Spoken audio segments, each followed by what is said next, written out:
આસપાસ દાદાનું મંદિર કેટલું જૂનું છે અને કઈ જગ્યાએ આવેલું છે તે આપણા યુટ્યુબ માધ્યમથી દર્શકોને આપણે જણાવો.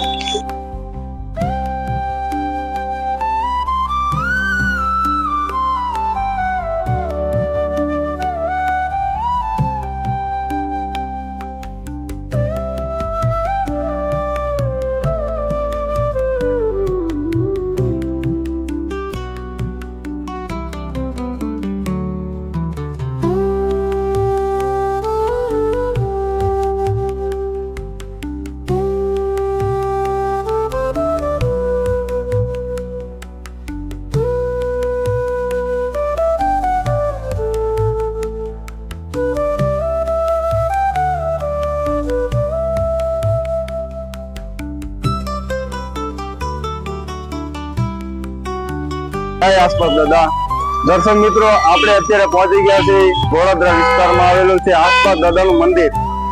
મારી પાછળ તમે જોઈ રહ્યા છો ઐતિહાસિક અને પૌરાણિક જે આસપાસ દાદાનું મંદિર છે. તો હવે હું તમને મંદિરના અને આસપાસ દાદાના શું પરચા છે અને મંદિરનો શું ઇતિહાસ છે એ પણ હું તમને વિડીયોમાં બતાવીશ. તો વિડીયોમાં તમે બન્યા રહેજો. વિડીયો ગમે તો લાઈક, શેર, કમેન્ટ, સબસ્ક્રાઇબ જરૂર કરજો.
આસપાસ દાદાનું મંદિર કેટલું જૂનું છે અને કઈ જગ્યાએ આવેલું છે તે આપણા યુટ્યુબ માધ્યમથી દર્શકોને આપણે જણાવો.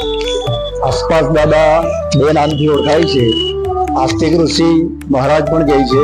મેઇન ઋષિ છે, આ ઋષિનું મંદિર છે અને સુરતની નજીક ગોળાદરા ગામની અંદર આ સ્થાપિત છે.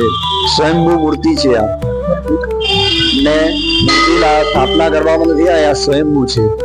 જે હમણાં દિવાળીની અંદર લાભ પાંચમના દિવસે એમની સાલગીરી પણ ગઈ છે. કારતક સુદ એકમથી પૂનમની વચ્ચે ભવ્ય મેળાનું પણ આયોજન થાય છે. અને અહીંયા મેળો ક્યારે ભરાય છે અને આ મંદિરનો શું મહિમા છે એ આપણે દર્શકોને જણાવીએ. કારતક સુદ એકમ જે હમણાં દિવાળી ગઈ છે, કારતક સુદ એકમ થી પૂનમની વચ્ચે મેળો, ભવ્ય મેળાનું આયોજન કરવામાં આવે છે અને મેઇન દિવસ એનો લાભ પાંચમનો છે. એ મેઇન દિવસે આ દાદા અહીંયાથી પ્રગટ થયેલા સ્વયંભૂ છે મૂર્તિ અને એ નિમિત્તે આ મેળો ભરવામાં આવે છે અને આનું મહત્વ પણ અનેક ગણું છે. આ આસ્તિક ઋષિની પૌરાણિક કથાની અંદર વર્ણન કરેલું છે. આગળ એ તમે મહાભારતની અંદર પણ ઉલ્લેખ કરેલો છે એમાં. એટલે એ એમને આસપાસ દાદાને શરણે થયા કહેવાય. એટલે દરેક જણાએ જેને સાપ ના કરડે, કૂતરું કરડે, બિલાડી, વાંદરું કરડે, કોઈ પણ એવું વસ્તુ આવે, એવી ઝેરી વસ્તુ જે પ્રાણી છે એ કરડે એટલે તરત જ એમને આસપાસ દાદાની બાધા લે અને એમની શરણે આવે એટલે એની રક્ષા થાય. એ આસપાસ દાદા એમને બચાવે અહીંયા પરચા પણ બધાના જોવા મળે છે. એટલે અહીંયાથી એમનું નામ લેવું કે એમનો શ્લોક બોલો કે તમારા ઘરની અંદર એમના અહીંયાથી ચોખા આપવામાં આવે એ મૂકો, ત્યાં એમનું નામ તમારા ઘરની ઉપર લખો તો પણ એ બધી વસ્તુ દૂર થઈ જાય અને એમાંથી મુક્તિ મળે છે.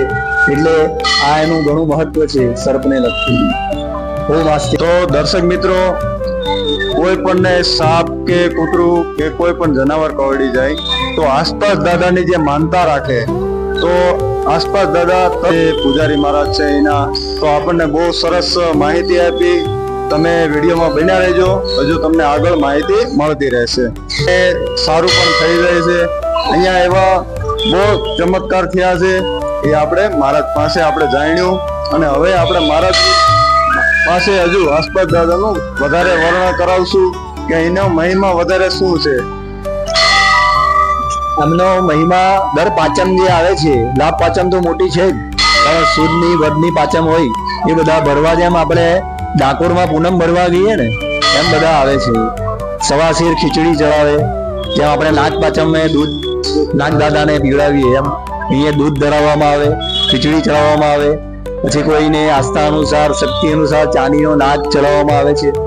સંતાનની પણ પ્રાપ્તિ બધાને થઈ છે.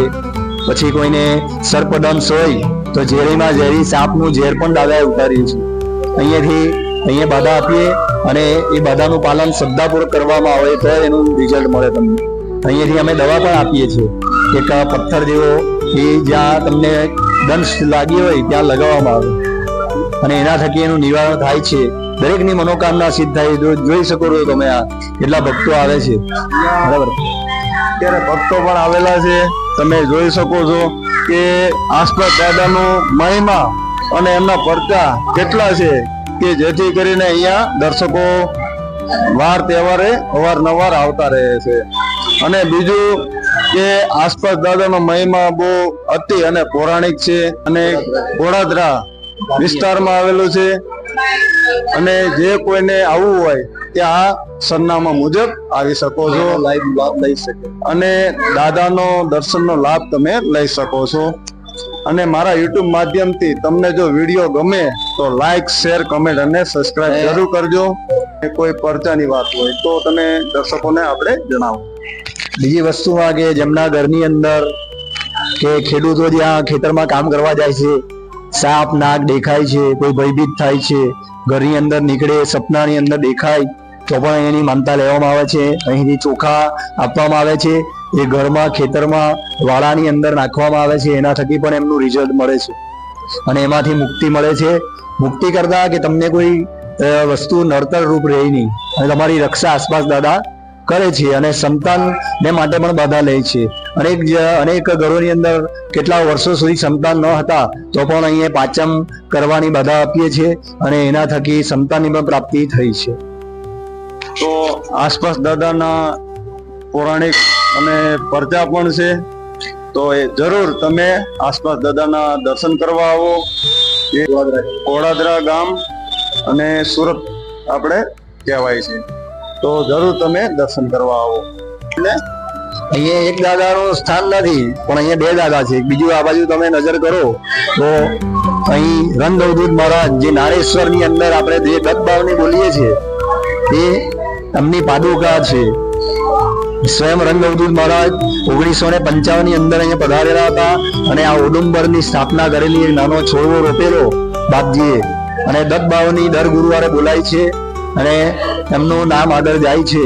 તો એ દત્તભાવની થકી પણ બધાનું કલ્યાણ થાય, બધા આવે, એમના દર્શન કરે.